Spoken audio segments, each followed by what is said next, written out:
आप देख रहे हैं लाइव इंडिया हर पल। नमस्कार, आप सभी दर्शकों का लाइव इंडिया हर पल में स्वागत है। मैं हूं आपके साथ पूजा दुबे और बात करेंगे प्रधानमंत्री नरेंद्र मोदी की। बता दें कि राष्ट्र के नाम अपने संबोधन में प्रधानमंत्री नरेंद्र मोदी ने कई सारे बातों का जिक्र किया है। उन्होंने यहां पर अगर हम लोग बात करेंगे तो नारी शक्ति वंदन अधिनियम को लेकर के खास तौर पर राष्ट्र के नाम संबोधन किया था, जिसमें उन्होंने कहा था कि आज मैं यह एक महत्वपूर्ण मुद्दे पर चर्चा करने आया हूँ, विषय रूप से इस देश की महिलाओं के लिए, विशेष रूप से ये जो पूरा मुद्दा है वो महिलाओं के लिए चर्चा का विषय है। बता दें कि इस देश का हर नागरिक देख रहा है कि महिलाओं की यहाँ पर प्रगति कैसे रुकी हुई है। हमारे तमाम प्रयासों के बावजूद हम सफल नहीं हो पाए। नारी शक्ति अधिनियम में संशोधन नहीं किया जा सका। बता दें कि और इसके लिए मैं देश की सभी माताओं और बहनों से यहाँ पर माफ़ी मांगता हूँ, ये प्रधानमंत्री नरेंद्र मोदी ने अपने संबोधन में कहा था। देखिए, उन्होंने यहाँ पर सीधे सीधे विपक्ष पर हमला बोला है। यहाँ पर उन्होंने कहा है कि प्रधानमंत्री नरेंद्र मोदी ने विपक्ष पर हमला तेज करते हुए कहा है कि कांग्रेस और उनके सहयोगियों ने संसद में सबके सामने इस प्रयास की जो पूरी भ्रूण हत्या जो है वो कर दी। कांग्रेस, टीएमसी, समाजवादी पार्टी और डीएमके जैसी पार्टियां इसके लिए जिम्मेदार है। वे राष्ट्र की नारी शक्ति के गुनहगार हैं। साथ ही उन्होंने कहा है कि महिलाएं जो है वो सब कुछ बोल सकती हैं, लेकिन अपना अपमान जो है वो कभी भी नहीं भूल सकती है। बता दें कि प्रधानमंत्री नरेंद्र मोदी ने राष्ट्र के नाम अपने संबोधन में कहा है कि नारी सब भूल सकती है, लेकिन अपना अपमान कभी नहीं भूल सकती। इसीलिए संसद में कांग्रेस और उनके सहयोगियों के व्यवहार की जितनी भी निंदा की जाए वो काफ़ी ज़्यादा कम है और हर नारी के मन में हमेशा रहेगा, जो कसक है वो हमेशा रह जाएगी। नारी शक्ति वंदन अधिनियम का मकसद किसी से कुछ छिपाना नहीं बल्कि सबको देना था। प्रधानमंत्री नरेंद्र मोदी ने अपने राष्ट्र के संबोधन में कई सारी बातें कही और सीधे सीधे विपक्षी पार्टियों पर निशाना भी साधा है।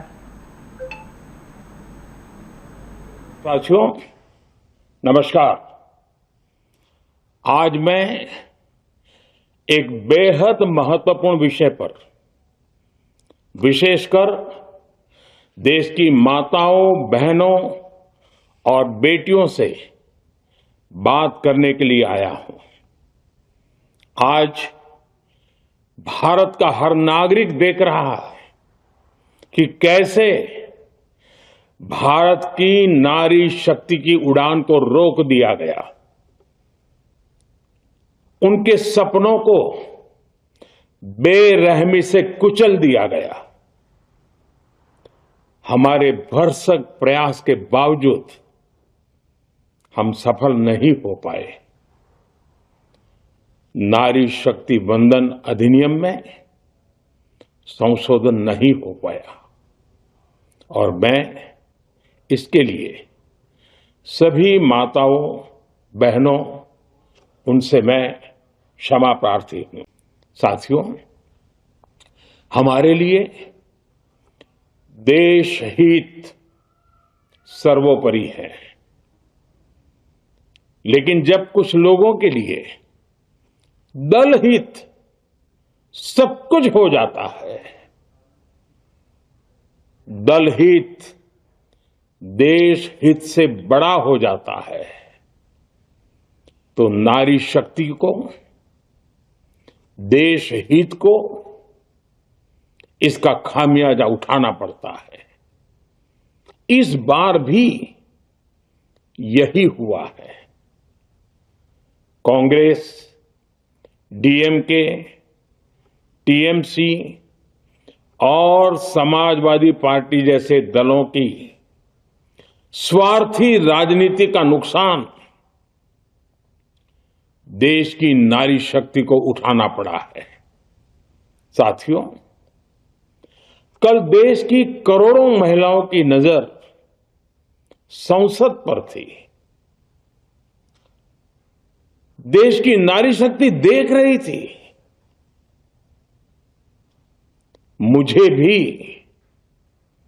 ये देखकर बहुत दुख हुआ कि जब ये नारी हित का प्रस्ताव गिरा तो कांग्रेस, डीएमके, टीएमसी, सपा जैसी परिवारवादी पार्टियां खुशी से तालियां बजा रही थी। महिलाओं से उनके अधिकार छीनकर ये लोग मेजें थपथपा रहे थे। उन्होंने जो किया वो केवल टेबल पर थाप नहीं थी, वो नारी के स्वाभिमान पर, उसके आत्मसम्मान पर चोट थी। और नारी सब भूल जाती है, अपना अपमान कभी नहीं भूलती।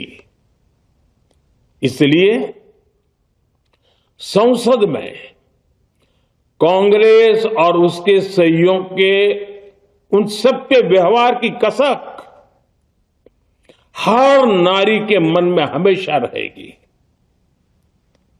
देश की नारी जब भी अपने क्षेत्र में इन नेताओं को देखेगी तो वो याद करेगी कि इन्हीं लोगों ने संसद में महिला आरक्षण को रोकने का जश्न मनाया था, खुशियां मनाई थी।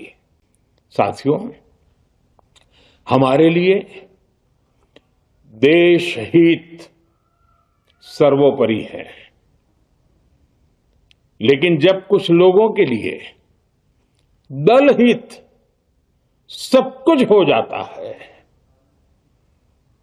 दल हित देश हित से बड़ा हो जाता है, तो नारी शक्ति को, देश हित को इसका खामियाजा उठाना पड़ता है। इस बार भी यही हुआ है। कांग्रेस, डीएमके, टीएमसी और समाजवादी पार्टी जैसे दलों की स्वार्थी राजनीति का नुकसान देश की नारी शक्ति को उठाना पड़ा है। साथियों, कल देश की करोड़ों महिलाओं की नजर संसद पर थी। देश की नारी शक्ति देख रही थी। मुझे भी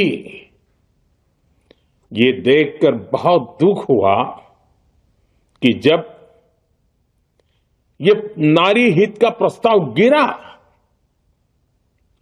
तो कांग्रेस, डीएमके, टीएमसी, सपा जैसी परिवारवादी पार्टियां खुशी से तालियां बजा रही थी। महिलाओं से उनके अधिकार छीनकर ये लोग मेजें थपथपा रहे थे। उन्होंने जो किया वो केवल टेबल पर थाप नहीं थी, वो नारी के स्वाभिमान पर, उसके आत्मसम्मान पर चोट थी। और नारी सब भूल जाती है, अपना अपमान कभी नहीं भूलती। इसलिए संसद में कांग्रेस और उसके सहयोगियों के उन सबके व्यवहार की कसक हर नारी के मन में हमेशा रहेगी। देश की नारी जब भी अपने क्षेत्र में इन नेताओं को देखेगी तो वो याद करेगी कि इन्हीं लोगों ने संसद में महिला आरक्षण को रोकने का जश्न मनाया था, खुशियां मनाई थी। इसलिए महिला आरक्षण विरोध करके जो पाप विपक्ष ने किया है, इसकी उन्हें सजा जरूर मिलेगी। इन दलों ने संविधान निर्माताओं की भावनाओं का भी अपमान किया है और जनता द्वारा इसकी सजा से भी वो बच नहीं पाएंगे। साथियों, सदन में नारी शक्ति वंदन संशोधन किसी से भी कुछ छीनने का नहीं था। नारी शक्ति वंदन संशोधन हर किसी को कुछ न कुछ देने का था, देने के लिए संशोधन का था। ये 40 साल से लटके हुए नारी के हक को 2029 के अगले लोकसभा चुनाव से उसका हक देने का संशोधन था। नारी शक्ति वंदन संशोधन 21वीं सदी के भारत की नारी को नए अवसर देने, नई उड़ान देने, उसके सामने से बाधाएं हटाने का महायज्ञ था, उड़ने का प्रयास था। नारी शक्ति वंदन संशोधन समय की मांग है। नारी शक्ति वंदन संशोधन उत्तर, दक्षिण, पूर्व, पश्चिम सभी राज्यों की, हर राज्य की शक्ति में समान वृद्धि का प्रयास था। ये संसद में सभी राज्यों की आवाज को अधिक शक्ति देने का प्रयास था। राज्य छोटा हो, राज्य बड़ा हो, राज्य की आबादी कम हो या राज्य की आबादी ज्यादा हो, सबकी समान अनुपात में शक्ति बढ़ाने की कोशिश थी। लेकिन इस ईमानदार प्रयास की कांग्रेस और उसके सहयोगियों ने सदन में पूरे देश के सामने भ्रूण हत्या कर दी है, भ्रूण हत्या कर दी है। ये Congress, TMC, Samajwadi party, DMK जैसे दल इस भ्रूण हत्या के गुनहगार हैं। ये देश के संविधान के अपराधी हैं। ये देश की नारी शक्ति के अपराधी हैं। मेरे प्रिय देशवासियों, कांग्रेस और उसके साथी दल डिलिमिटेशन पर लगातार झूठ बोल रहे हैं। ये इस बहाने विभाजन की आग को सुलगाना चाहते हैं, क्योंकि बांटो और राज करो, कांग्रेस ये पॉलिटिक्स अंग्रेजों से विरासत में सीख कर आई है और कांग्रेस आज भी उसी के सहारे चल रही है। कांग्रेस ने हमेशा देश में दरार पैदा करने वाली भावनाओं को हवा दी है। इसलिए यह झूठ फैलाया गया कि डिलिमिटेशन यानी परिसीमन से कुछ राज्यों को नुकसान होगा, जबकि सरकार ने पहले दिन से स्पष्ट किया है कि न किसी राज्य की भागीदारी का अनुपात बदलेगा, न किसी का रिप्रेजेंटेशन कम होगा, बल्कि सभी राज्यों की सीटें समान अनुपात में ही बढ़ेगी। फिर भी कांग्रेस, डीएमके, टीएमसी और समाजवादी पार्टी जैसे दल इसे मानने को तैयार नहीं। मेरे प्रिय देशवासियों, कांग्रेस और उसके साथी दल डिलिमिटेशन पर लगातार झूठ बोल रहे हैं। ये इस बहाने विभाजन की आग को सुलगाना चाहते हैं, क्योंकि बांटो और राज करो, कांग्रेस ये पॉलिटिक्स अंग्रेजों से विरासत में सीख कर आई है और कांग्रेस आज भी उसी के सहारे चल रही है। कांग्रेस ने हमेशा देश में दरार पैदा करने वाली भावनाओं को हवा दी है। इसलिए यह झूठ फैलाया गया कि डिलिमिटेशन यानी परिसीमन से कुछ राज्यों को नुकसान होगा, जबकि सरकार ने पहले दिन से स्पष्ट किया है कि न किसी राज्य की भागीदारी का अनुपात बदलेगा, न किसी का रिप्रेजेंटेशन कम होगा, बल्कि सभी राज्यों की सीटें समान अनुपात में ही बढ़ेगी। फिर भी कांग्रेस, डीएमके, टीएमसी और समाजवादी पार्टी जैसे दल इसे मानने को तैयार नहीं। महिलाओं के आरक्षण का विरोध करके कांग्रेस ने फिर एक बात सिद्ध कर दी है। कांग्रेस एक एंटी रिफॉर्म पार्टी है। 21वीं सदी के विकसित भारत के लिए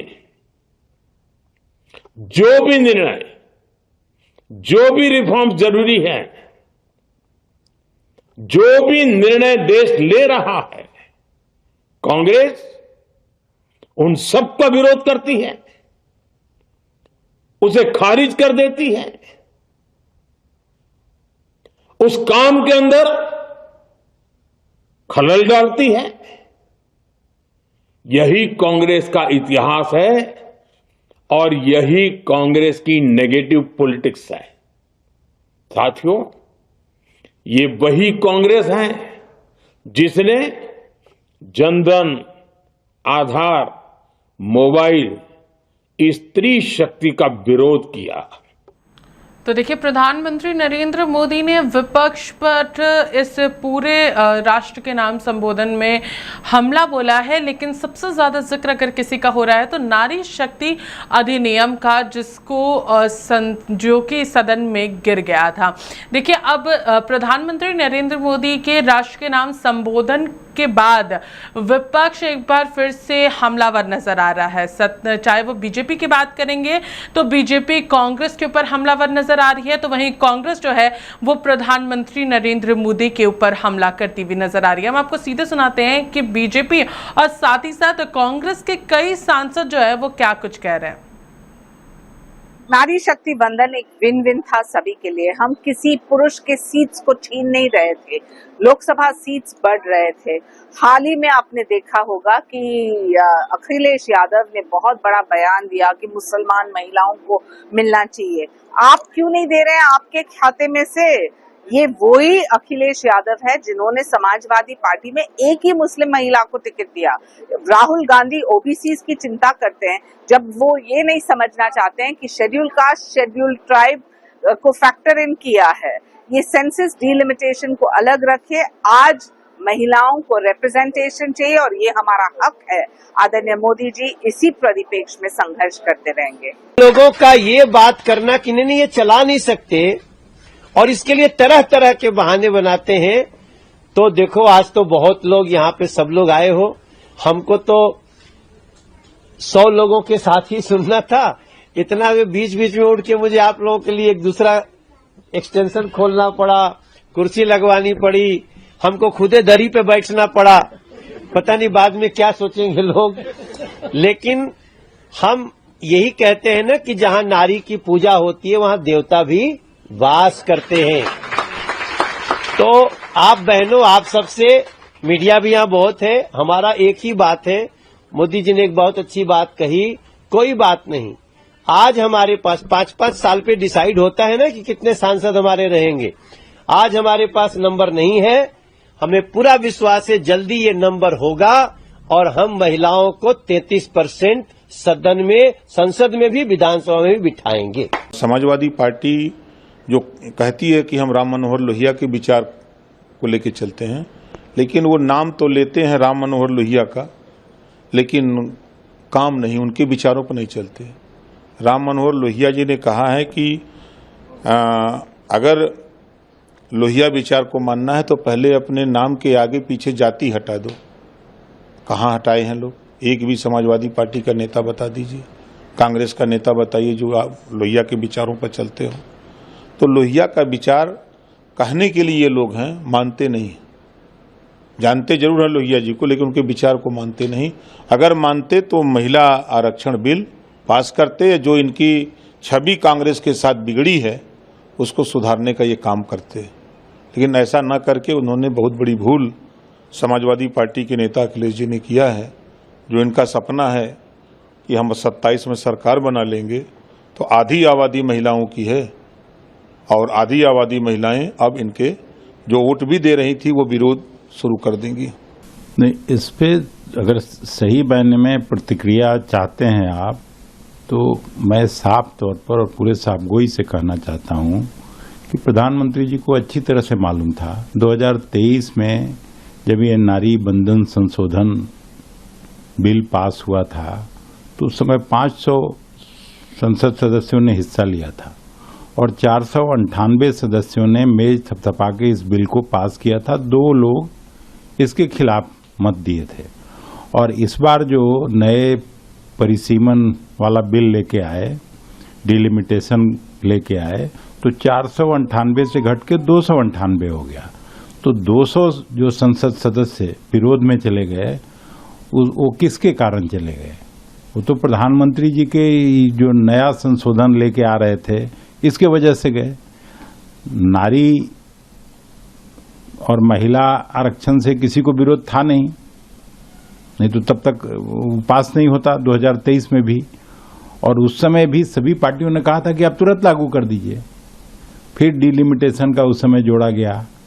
आखिर उनके मन में अगर कोई ये नहीं था, पाप नहीं था, पॉलिटिक्स नहीं था, जो भी कह लीजिए, वर्ड में मैं नहीं जा रहा हूं, तो परसों रात को 10 बजे क्यों उस पे राष्ट्रपति जी का सिग्नेचर हुआ? इतने दिन से क्यों नहीं हुआ था?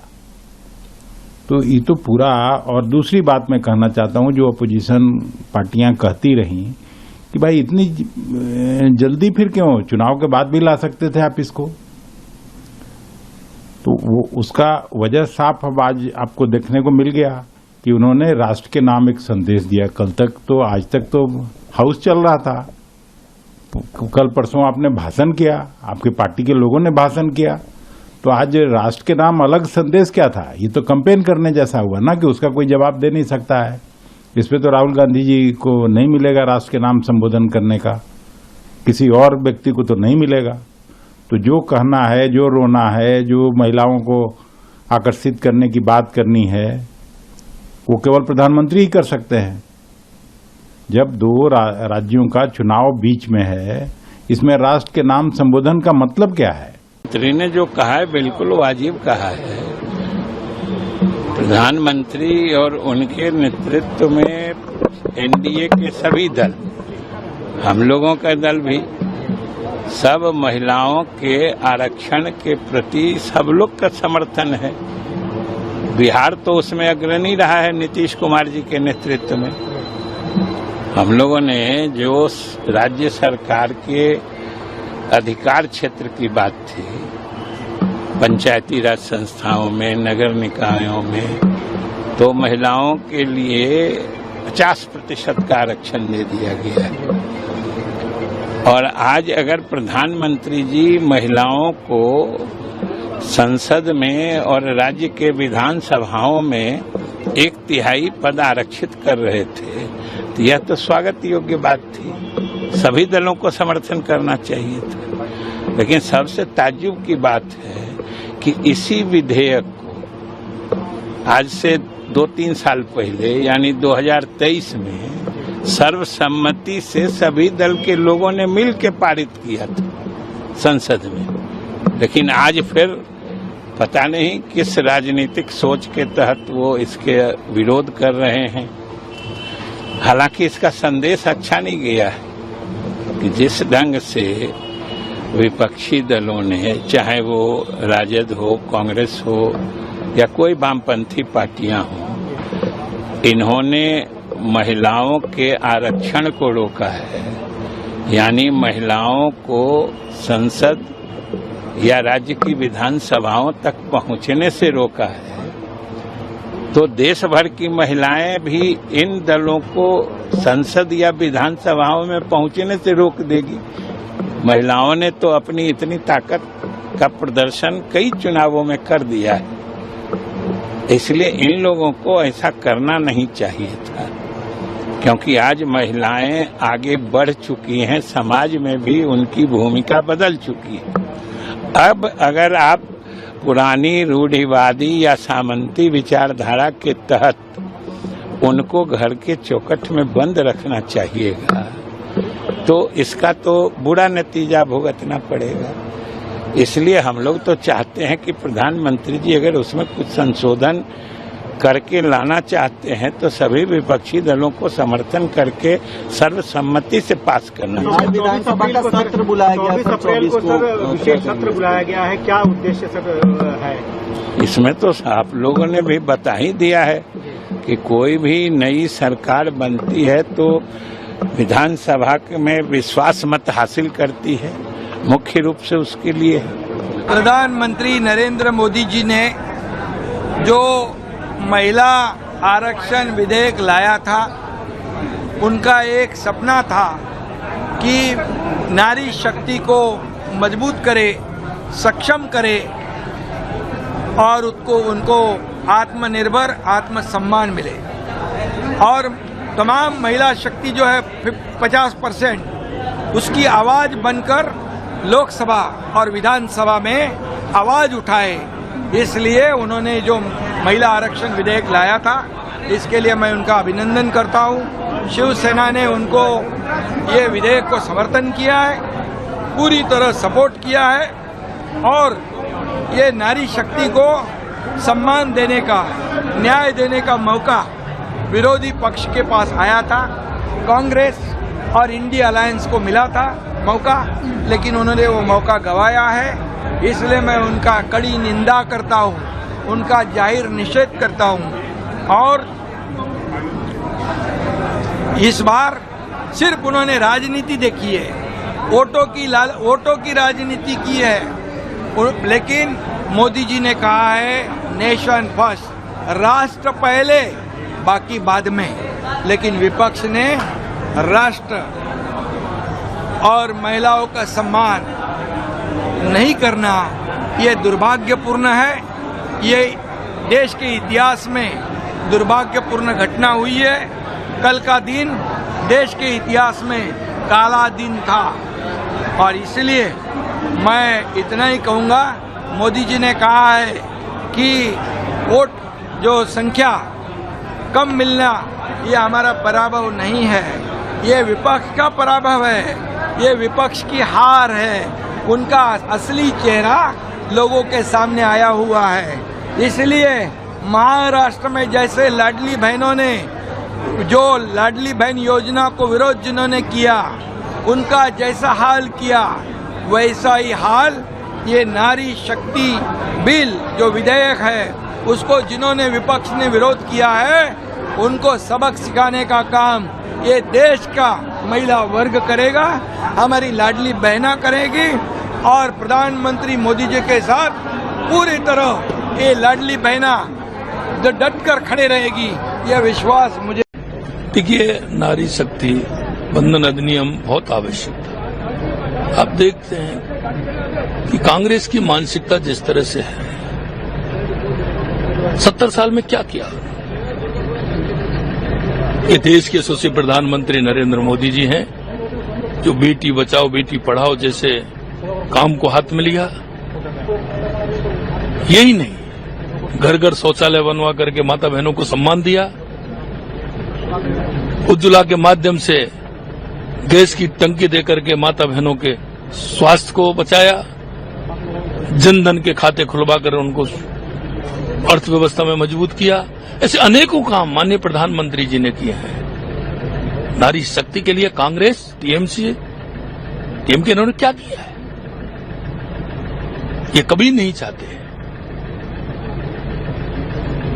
नारी शक्ति इसका उनको एक एक बात का जवाब देगी। 21वीं सदी में जो माता बहनें पूरी तरह से हर क्षेत्र में काम कर रही हैं और कांग्रेस की मानसिकता नहीं बदल रही है, उनके सहयोगी दलों की मानसिकता नहीं बदल रही है, नारी शक्ति उनको एक एक बात का जवाब देगी, एक एक बात का बदला लेगी। ऐसे थोड़ी है। हमारी संस्कृति में है माता बहनों को आगे बढ़ाना। हमारी माता बहनें हमेशा हमारी संस्कृति की वाहक है। इसलिए मैं कहना चाहता हूं कि कांग्रेस और इनके सहयोगी दलों को ये भुगतना पड़ेगा। प्रधानमंत्री जी ने जो राष्ट्र के नाम संबोधन किया है, क्या दिल्ली से किया है, प्रधानमंत्री कार्यालय से किया है, निवास से किया है, या तमिलनाडु वेस्ट बंगाल के किसी चुनावी सभा में किया है? ये तो प्रधानमंत्री पद की गरिमा और उसको मिलने वाले अधिकार का दुरुपयोग था। उनका ये कहना कि उनके लिए देश हित पहले पार्टी हित बाद में है, प्रधानमंत्री जी, पार्टी हित आपके लिए सर्वोच्च दिख रहा है, देश हित तो आपने पीछे कर दिया। अगर भारतीय जनता पार्टी की नीति और नीयत दुरुस्त होती तो पहला काम करती है कि जैसे ही वहां बिल गिरा था 2023 में जो लागू हुआ था, पारित हुआ था, उसको आज से लागू कर दो ना, आज ही से लागू कर दो। 2029 में भी हो जाए, 2027 के उत्तर प्रदेश के चुनाव में भी हो जाए, जितने विधानसभा के चुनाव हो उसमें हो जाए, वो तो पारित है ना। अगर आपकी नीति और नीयत दुरुस्त है और महिलाओं को आप फायदा देना चाहते हो तो कौन रोक रहा है? पर हमने गर्व है, हमने देश के संविधान की रक्षा की है इन सारे दलों ने, जिन्होंने लिमिटेशन के बहाने आपको, जो डिलिमिटेशन के बहाने आप जो ला रहे थे, आप तो नक्शा बदल दे रहे थे राजनीतिक इस देश का। और फिर एक चीज कहूंगा आपसे प्रधानमंत्री जी, इतना ही महिलाओं के प्रति आप दुखी हैं तो फिर दे दीजिए प्रधानमंत्री पद। आपके यहां एक से एक योग्य महिलाएं हैं, जरा कदम उठाइए, त्याग और बलिदान भरा। पार्टी की राष्ट्रीय अध्यक्ष किसी महिला को बना दीजिए, स्पीकर आपका बहुमत है, किसी महिला को बना दीजिए। नहीं करेंगे आप, क्योंकि आपको जानबूझकर आपने ये विशेष सत्र बुलाया था राजनीतिक फायदा लेने के लिए तमिलनाडु और वेस्ट बंगाल में। आपने किन किन पार्टियों का नाम लिया? कांग्रेस, टीएमसी, डीएमके और सापा। क्या आप भूल गए कि आरजेडी भी यहां है, बीजेडी भी यहां है?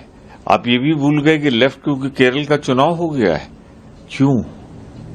सिर्फ इसलिए कि आज आपका जो भाषण राष्ट्रपति के नाम, राष्ट्र के नाम संदेश था ना, वो भारतीय जनता पार्टी का संदेश था, आपका संदेश था।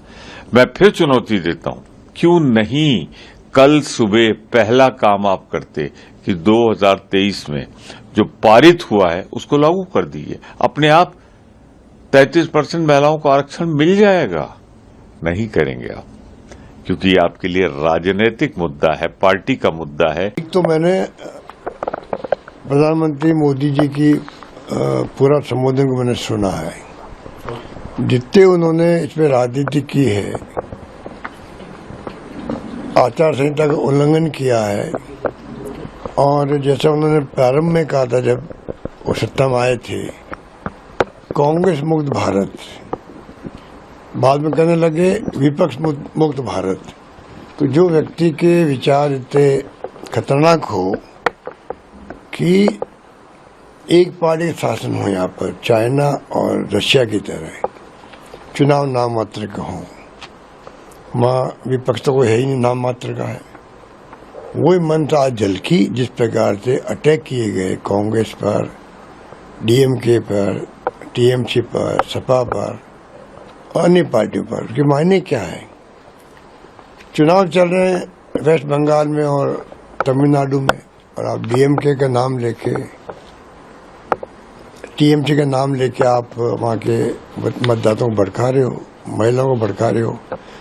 एक प्रधानमंत्री अगर स्वयं ही उल्लंघन करेंगे आचार संहिता का, तो आप सोच सकते हो कि क्या होगा डेमोक्रेसी का। और इलेक्शन कमीशन तो बीजेपी का एक प्रकार से डिपार्टमेंट बन गया है, वो तो कोई बात कहेगा ही नहीं, ना कमेंट करेगा। पर ये जो आर्ग्यूमेंट दे रहे थे वो महिला आरक्षण को लेकर के, उनमें कोई दम नहीं है। संसद में ये बिल गिरा, मैं तो नरेंद्र मोदी जी का फेस देख रहा था। वो अपनी सीट से उनको उठने में 8-10 सेकेंड लगे, तो उनके मन में पूरा विश्वास था कि ये बिल पास होगा। क्योंकि जब ये महिला आरक्षण बिल 2023 में पास हुआ था, तब भी हमारा 2/3 बहुमत नहीं था, लेकिन इन सब लोगों ने सपोर्ट किया। लेकिन जब उसी बिल को लागू करने के लिए एक संशोधन के साथ ले आए, इसमें बहुत सारे टेक्निकल रीजन है, जो अध्ययन करेंगे उनको पता है कि 2026 के बाद ही परिसीमन हो सकता था इस देश में। ये 30 साल पहले का डिसीजन है। 2026 के पहले तक परिसीमन नहीं हो सकता था। परिसीमन करने वाली संस्था कोई पार्टी नहीं होती, सरकार नहीं होती, चुनाव आयोग होता है। इतनी सारी टेक्निकल बातों के बाद जब ये पास होके परिसीमन शुरू होगा, तब भी 2 से 2.5 साल लग जाएगा, तब जाके कहीं 29 में इसको हम लागू कर पाएंगे। लेकिन जब नीयत में खोट है विपक्ष के, और खासतौर से कांग्रेस के, कांग्रेस अपनी विचारधारा अपने जो उनके साथ की पार्टियां हैं, एलाइज हैं, उन पे थोप दिया। क्योंकि मैं तो सदन के गलियारे में सारे सांसदों से बातचीत होती रहती हमारी, मैक्सिमम सांसद उधर के भी, उनके मन में यही है कि बहुत अच्छा होगा कि 850 सीट हो जाए। सभी को जो इस वोटर्स का एक भारी बोझ है, कलमी साजी ने डेटा दिया, वो बोझ से थोड़ा सा मुक्ति मिले। जैसे हमारे 26 लाख वोटर हैं, किन्हीं किन्हीं लोकसभा सदस्य को 48 लाख वोटर चुनते हैं और किसी को 6 लाख वोटर चुनते हैं। न्याय तो नहीं हो सकता।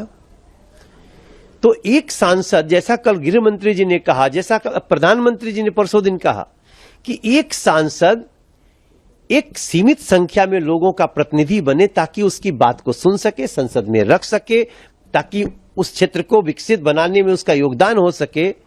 ये सारा कुछ तो महिला आरक्षण के साथ आने वाला था। लेकिन जिनको महिलाओं को हक देना ही नहीं है, वो आज के पहले भी 4 बार इसको गिराए और कल फिर से गिरा दिए। तो आज प्रधानमंत्री जी का जो बातचीत रहा, वो देश की महिलाओं ने सुना होगा, बेटियों ने सुना होगा, और देश के नारी सशक्तिकरण की चाह रखने वाले पुरुषों ने सुना होगा। मैं आज भी विश्वास कर रहा हूं, जो मुझे अच्छी लाइन मिली है कि आज नहीं तो कल होगा, और इस महिलाओं के हक देने वाली जो रोड़े हैं उनका हल होगा। और हमारे प्रधानमंत्री जी के कमिटमेंट जो था, प्रतिबद्धता जो थी नारी को आगे बढ़ाने के लिए, देश के मुख्यधारा में जोड़ने के लिए, राष्ट्र के निर्माण में अहम भूमिका अदा करने के लिए जो सपना उन्होंने देखा था, उस सपने को चकनाचूर करने का काम विपक्ष के लोगों ने किया है, आहत हैं। इसलिए देश की जनता का जब संसद में संबोधन हो रहा था तो निश्चित तौर पर भावुक थे। और ये प्रधानमंत्री जी का विरोध नहीं किया है, प्रधानमंत्री जी की नीतियों का विरोध नहीं है, बल्कि देश के करोड़ों करोड़ नारी शक्ति का विरोध है। उस विरोध का बदला आने वाले दिन में कांग्रेस पार्टी और इनके जो चट्टे बट्टे लोग हैं उनको परिणाम बुरा भोगना पड़ेगा। बहुत जल्द इसको आप देख पाएंगे। कई विपक्षी नेताओं ने पीएम मोदी के राष्ट्र के नाम संबोधन पर निशाना भी साधा।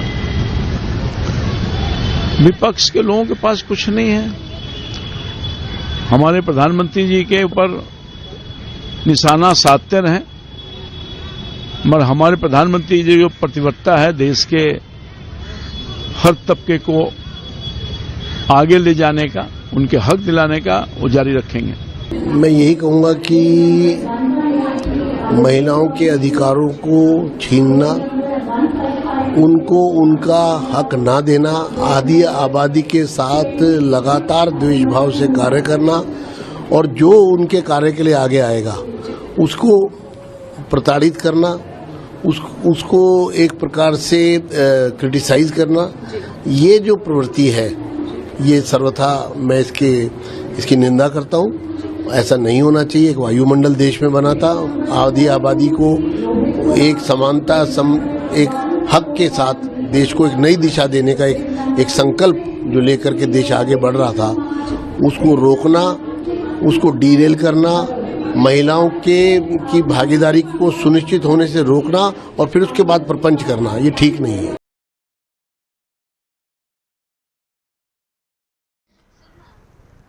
तो देखिए, अभी फिलहाल की अगर बात करेंगे तो प्रधानमंत्री नरेंद्र मोदी के संबोधन के बाद लगातार पक्ष और विपक्ष आमने सामने नजर आ रहा है और खास तौर पर महिला आरक्षण अधिनियम को लेकर के सबसे ज्यादा चर्चा जो है वो फिलहाल हो रही है और साफ कहना है कि महिलाएं कभी भी विपक्षी पार्टियों को माफ नहीं करेगी। फिलहाल इस खबर में हमारे साथ इतना ही। देखते रहिए लाइव इंडिया हर पल।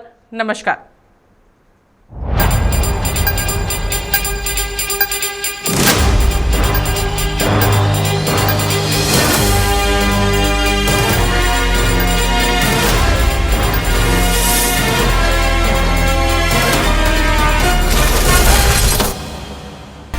आप देख रहे हैं लाइव इंडिया हर पल।